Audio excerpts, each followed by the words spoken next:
Salam Indonesia dari Sabang sampai Merauke, dari Miangas sampai Pulau Rote. Selamat pagi, Tuhan Yesus memberkati. Pagi ini saya lebih awal untuk menyampaikan berita firman Allah, ya. Dan saya senang bertemu dengan bapak-bapak, ibu-ibu, saudara-saudari yang kekasih, tulang opung, mak engkong, ya, abang akang, lai, itu, ya, tulang, bapak tua, bapak semua. Haleluya, haleluya, mantap. Puji nama Tuhan. Pagi ini saya akan membawakan renungan firman Allah dalam Mazmur 34 ayat yang ke 34 ayat 18 dan 19. Demikian bunyi firman Allah. Apabila orang benar itu berseru-seru, maka Tuhan mendengar dan melepaskan mereka dari segala kesesakannya. Tuhan itu dekat kepada orang yang patah hatinya, dan Ia menyelamatkan orang-orang yang remuk jiwanya. Puji Tuhan. Jadi tema kita pagi ini adalah patah hati. Kalau orang patah hati tahu enggak, wah bisa bunuh diri. Ya, tapi itu kalau orang-orang di luar sana. Kalau orang-orang yang tidak percaya Yesus, patah hati itu membuat dia kan gelagapan, membuat mata gelap, membuat shortcut, jalan singkat, dan pada akhirnya kalau nggak baygon, bunuh diri dan lain sebagainya. Tapi bagaimana kalau orang benar itu yang patah hati di hadapan Tuhan? Bagaimana kalau orang percaya yang mengasihi Tuhan itu patah hati di hadapan Tuhan? Alkitab mengatakan dengan jelas, ketika orang benar itu patah hati, maka dikatakan oleh firman Allah bahwa Tuhan itu dekat kepadanya. Haleluya. Jadi kalau engkau mau dekat kepada Tuhan, selalu remuk hatimu di hadapan Allah, hancur hati di hadapan Allah, patah hati di hadapan Allah. Engkau bisa berkata, Tuhan, Engkau melihat situasiku, kondisiku, keadaanku. Engkau bisa melihat hari-hari ini keadaanku, Tuhan. Dengan remuk hati, dengan hal-hal yang Kau katakan, aku tidak sanggup, Tuhan, menghadapi situasi ini. Aku tidak sanggup, Tuhan, menghadapinya lagi. Aku tidak bisa lagi, Tuhan. Aku tidak kuat. Maka engkau akan merasakan lawatan Tuhan, hadirat Allah saat engkau mengakuinya, ketidakmampuanmu, kehancuran hatimu. Tuhan datang kepadamu untuk memberikan kekuatan kepadamu. Karena Tuhan katakan, Tuhan dekat kepada orang yang patah hatinya.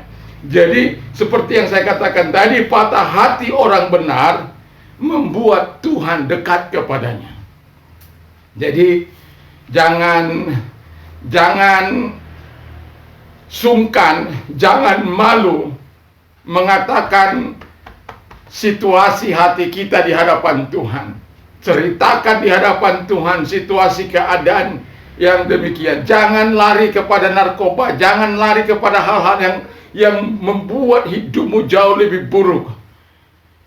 Kalau kita lihat berita bagaimana orang sekarang ini, mengerikan. Ya, saya tidak tahu sampai tingkat stres yang sebagaimana orang-orang saat ini dengan situasi dan kondisi yang mereka alami. Kalau saya melihat berita-berita di YouTube, mendengarkan hal-hal yang terjadi di lingkungan, di sekitar lingkungan, sebenarnya hati kita ini miris. Kemana iman itu? Kemana Allah yang disembah itu? Mengapa orang mencari jalan pintas? Mengapa mereka tidak mengandalkan Allah? Mengapa mereka melakukan hal yang tidak disenangi oleh Allah? Membunuh, merampok, mencuri. Mengapa? Karena Tuhan bagi mereka hanyalah sebagai pelengkap. Tuhan bagi mereka tidak ada apa-apanya. Tuhan hanya dibuat sebagai jongos mereka. Dianggap Tuhan itu tidak mempunyai kemampuan apa-apa. Tapi saya mau katakan kepada kita semuanya, Tuhan itu maha kuasa. Tuhan itu mampu melakukan yang terbaik bagimu. Asal engkau remuk hati, hancur hati, patah hati di hadapan Dia. Lalu yang kedua kata firman Allah, patah hati orang benar itu membuat doanya dijawab oleh Tuhan. Kalau Anda patah hati, lalu kemudian Tuhan menjawab doa Anda, itu kesegaran baru akan muncul dalam hidup kita. Makanya kenapa orang-orang benar itu, walaupun harus dengan cucuran air mata, walaupun dengan tangisan, dengan kehancuran hati, bagi dia tidak ada masalah. Karena yang mau digerakkan itu adalah Tuhan yang Maha Kuasa, yang penuh rahmat dan penuh belas kasihan. Dia melihat hati yang hancur. Alkitab mengatakan yang sudah kita baca tadi, bahwa Tuhan mendengar doa mereka. Yang ketiga, yang tidak kalah pentingnya, setiap manusia pasti pernah menyalahkan. Orang benar atau orang yang patah hatinya, patah hati orang benar itu membuat Tuhan melepaskan mereka dari kesesakannya. Saya tidak tahu kesesakan apa yang Anda alami pagi hari ini, atau hari-hari yang telah berlalu sampai hari ini Anda masih nikmati kesesakan itu. Tapi saya mau katakan bahwa Tuhan, dan sebagaimana Alkitab yang kita baca tadi, Alkitab mengatakan bahwa Tuhan melepaskan engkau dari kesesakan. Bahkan Alkitab berkata, berserulah kepadaku pada waktu kesesakan, maka aku akan meluputkan engkau. Haleluya. Masih ingat dalam Mazmur 91 itu, bagaimana ketika orang benar itu mengenal Allah, melekat kepada Dia, mengenal namanya. Ketika ia berseru kepada Tuhan, ia menjawab, lalu kemudian ia menyertai dia dalam kesesakan. Kalau Tuhan belum lepaskan engkau dari kesesakanmu, Tuhan menyertai engkau dalam kesesakanmu. Baca itu Mazmur 91 ayat yang ke-15 sampai ayat yang ke-14 sampai dengan yang ke-16 itu. Maka engkau akan disegarkan oleh ayat itu. Dan bahkan kata firman Allah, Dia berjanji melepaskan engkau, supaya engkau dimuliakan oleh Dia, ditolong oleh Dia, diagungkan oleh Dia. Luar biasa. Jadi jangan pernah menyerah, jangan pernah menyerah, jangan pernah menyerah, jangan pernah menyerah. Kalau engkau hancur hati, patah hati di hadapan Allah, maka Tuhan akan mendengarkan engkau. Puji nama Tuhan, Tuhan akan melepaskan engkau. Dan yang terakhir adalah Tuhan menyelamatkan jiwamu. Orang yang remuk hatinya di hadapan Tuhan akan diberikan kelegaan. Jiwa inilah yang menjadi modal kita untuk berhadapan dengan Tuhan nantinya. Roh kita ini akan berhadapan dengan Tuhan. Kita berada di dalam jiwa yang remuk. Tuhan katakan bahwa Tuhan akan menyelamatkan kita. Jadi tidak ada alasan bagi kita untuk patah hati di hadapan Tuhan. Ketika orang benar itu patah hati di hadapan Allah, luar biasa. Tapi kalau engkau patah hati kepada orang yang kau cintai, mungkin kau bisa bunuh diri. Tapi kalau engkau patah hati di hadapan Allah dengan mengatakan segala keberadaanmu di hadapan Allah, itu akan jauh berbeda. Itu akan jauh sangat berbeda. Karena Tuhan sangat mengasihi orang yang patah hatinya. Jadi saya tidak akan panjang lebarkan firman Allah. Biarkan engkau menyatakan, mengungkapkan isi hatimu di hadapan Allah. Karena Tuhan dengan jelas mengatakan, patah hati orang benar itu, doanya dijawab oleh Tuhan. Patah hati orang benar itu Tuhan lepaskan dari kesesakan. Patah hati orang benar itu membuat Tuhan dekat kepadamu. Patah hati orang benar itu Tuhan menyelamatkan jiwanya. Jadi mari jangan takut patah hati di hadapan Allah. Karena patah hati di hadapan Allah membuat engkau jauh lebih efektif di dalam Tuhan. Membuat engkau jauh lebih penuh vitalitas, dan imanmu akan semakin dibangkitkan di dalam dia. Karena engkau bukan lari kepada manusia atau kepada dukun-dukun atau pada siapapun, tapi engkau lari kepada Tuhan. Itulah yang membuat Tuhan senang. Dan pada akhirnya dia mengatakan, ini aku anakku, apa yang kau butuhkan. Itu sebabnya ketika engkau datang, Tuhan kata, apa yang kau butuhkan? Kau berdoa, Tuhan jawab. Kau rebut hati, dia dekat padamu, disegarkan kau. Mungkin kau dipukul-pukul pundakmu. Tenang anakku, tenang. Haleluya, haleluya, haleluya. Mari kita berdoa. Berkati firman-Mu Tuhan, berkati sehingga kami tidak sungkan untuk patah hati di hadapan Tuhan. Tapi bukan patah hati sembarangan Tuhan. Patah hati orang benar akan membawa dampak di dalam kehidupan orang yang patah hati itu. Bahkan mampu menggerakkan belas kasihan Tuhan. Terima kasih Bapa, terima kasih Yesus.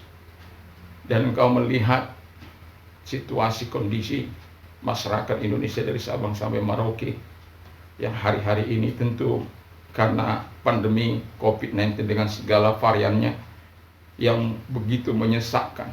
Ada banyak orang yang tidak kuat, bahkan menjadi pembunuh demi mendapatkan sesuap nasi, demi mendapatkan kehidupan. Tidak sungkan-sungkan untuk membunuh sahabat, keluarga, orang dekat yang hanya karena persoalan-persoalan sepele pun akhirnya orang bisa melampiaskan karena susahnya dalam mencari nafkah hidup itu Bapa di surga. Dan biarkan firman-Mu sampai kepada mereka di dalam nama Tuhan Yesus. Gereja Tuhan, Tuhan berkati. Pemerintah kami Tuhan berkati dari pusat sampai daerah. Dan saya mau katakan kepada Anda yang mau menerima Yesus, saya menantang Anda untuk Anda menerima Yesus sebagai Tuhan dan Juru Selamat. Karena hanya Tuhan yang membuat engkau menjadi orang benar ketika engkau mengaku segala keberadaanmu di hadapan Tuhan. Ikuti doa saya. Tuhan Yesus, saya bersyukur, saya sadar saya adalah orang berdosa. Saya butuh Tuhan. Ampuni segala dosa dan kejahatan saya. Sucikan saya dari segala dosa-dosa saya. Sucikan hamba-Mu dengan kuasa darah anak-Mu. Terima kasih Tuhan.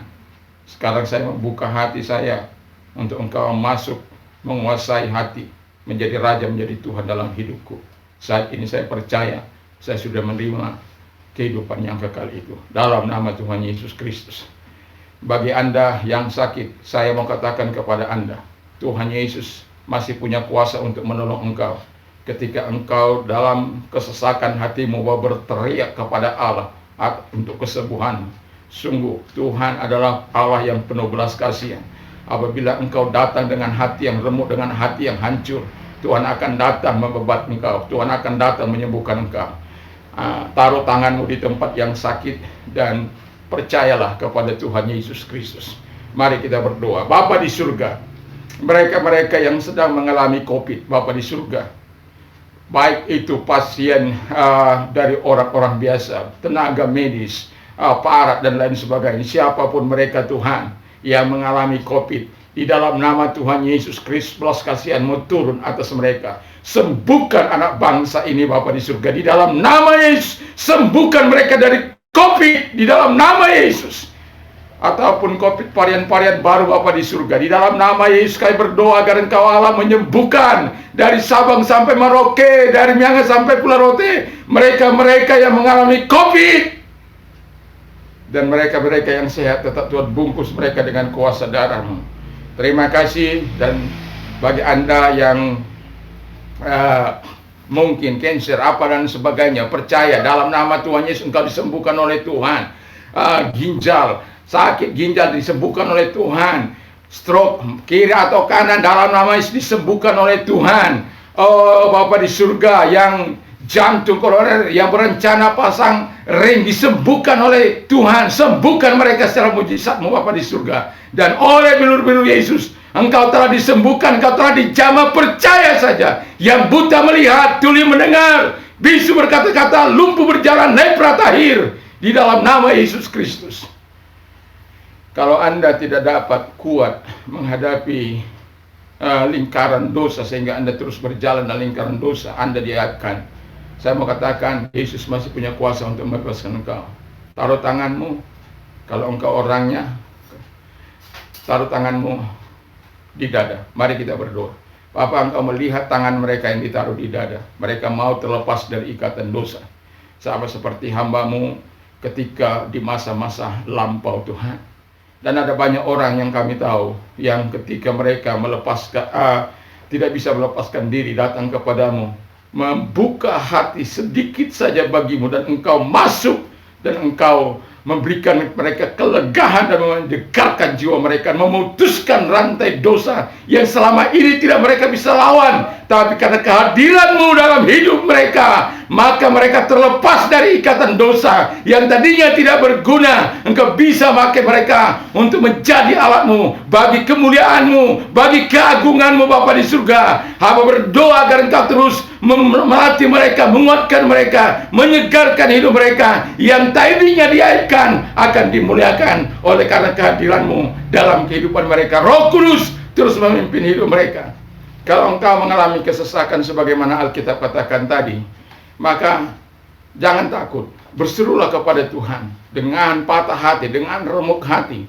Tuhan bersedia untuk menolong, bukan karena kebaikan kita, tapi karena janjinya yang sudah dikatakan. Kalau engkau datang dengan remuk hati, engkau datang dengan patah hati, Dia bersedia menolong engkau, mengeluarkan engkau dari kesesakan. Kalaupun Dia belum menolong engkau dari kesesakan, kata firman Allah, Dia menyertai engkau dalam kesesakanmu, supaya engkau kuat, tidak mengakhiri hidupmu, tidak membunuh anggota keluargamu, tidak membunuh anak istrimu, tidak melakukan hal-hal yang jahat, tidak melakukan jalan pintas. Haleluya.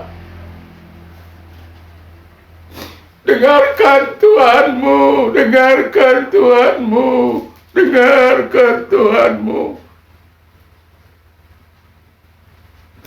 Dengarkan Tuhanmu. Dia mengasihi engkau. Jangan karena bebanmu kamu mengakhiri hidupmu. Jangan karena bebanmu kamu membunuh orang. Jangan karena bebanmu kau menyakiti orang lain. Jangan.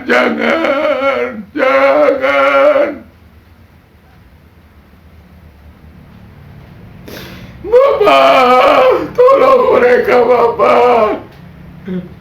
Bukankah Engkau yang berjanji melepaskan mereka dari kesesakan mereka? Tuhan, tolong. Betapa sesaknya hati kami, Bapa, ketika kami mendengarkan oleh karena situasi dan kondisi yang mereka alami. Pada akhirnya melakukan hal-hal yang jahat, bahkan kepada orang yang terdekat kepada mereka, keluarga mereka. Bapa, belas kasihan-Mu, Bapa, belas kasihan-Mu, belas kasihan. Genapi janji-Mu, angkat kedua belah tangan-Mu. Bapa di surga, Engkau melihat tangan-tangan yang terangkat kepadamu. Lepaskan mereka, Tuhan. Legakan hati mereka. Bukankah Engkau yang berkata, marilah kepadaku, hai kamu yang letih lesu dan berbeban berat, aku akan memberikan kelegaan bagi jiwamu. Lepaskan mereka, Bapa. Lepaskan mereka. Tolong mereka, Tuhan. Tolong. Terima kasih, Bapa. Terima kasih Roh Kudus. Terima kasih. Engkau rela menolong mereka, saya tahu, Tuhan. Engkau penuh rahmat dan belas kasihan. Terima kasih, Bapa. Terima kasih Roh Kudus. Terima kasih. kami bersyukur, berterima kasih kepadamu.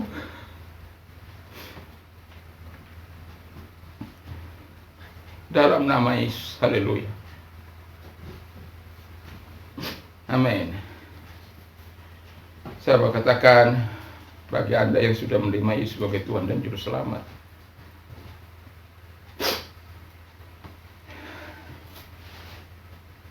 saran saya, datang ke gereja terdekat, bina terus imanmu. Dan kepada Anda yang sudah dilepaskan oleh Tuhan, disembuhkan oleh Tuhan, lalu kemudian ditolong oleh Tuhan, ya, mari berikan kesaksian untuk kemuliaan bagi Tuhan Yesus, baik melalui kolom komentar maupun melalui WhatsApp. Tuhan Yesus memberkati, dan jangan lupa bagi orang-orang percaya untuk terus beribadah. Damai sejahtera Allah yang melampaui segala akal akan melirah hati dan pikiran dalam Kristus Yesus. Dan berbahagialah orang yang mendengar, menyimpan, dan melakukan firman itu. Iman timbul dari pendengaran firman Kristus. Allahku akan mencukupi segala kebutuhanmu menurut kekayaan dan kemuliaan dalam Kristus Yesus. Dan apa saja yang orang lain ingin lakukan kepada lakukan juga lah demikian. Puji nama Tuhan. Dan juga saya berkata, segala perkara dapat kutanggung di dalam Dia yang memberikan kepada kita. Dan saya juga mau menyampaikan beberapa hal kepada kita, situasi kondisi di mana beberapa daerah mengalami COVID yang sangat tinggi dengan varian-varian yang ada, yang bahkan yang baru. Saya mau katakan, mari kita taat kepada prokes kesehatan 5M kalau Anda keluar, memakai masker, mencuci tangan, 3, menjaga jarak, menjauhi kerumunan, mengurangi mobilitas. Sayangi diri Anda, sayangi keluarga Anda, sayangi orang-orang di sekitar Anda, sayangi negeri ini. Tuhan Yesus memberkati. Dan kalau Anda hari ini mau beribadah kepada Tuhan, sadarlah bahwa Tuhan menyertai engkau. Jadi beri yang terbaik bagi Tuhan. Patah hatilah di hadapan Tuhan dan remukkan hatimu di hadapan Tuhan, sehingga engkau tahu betapa dahsyatnya Tuhan itu bagimu.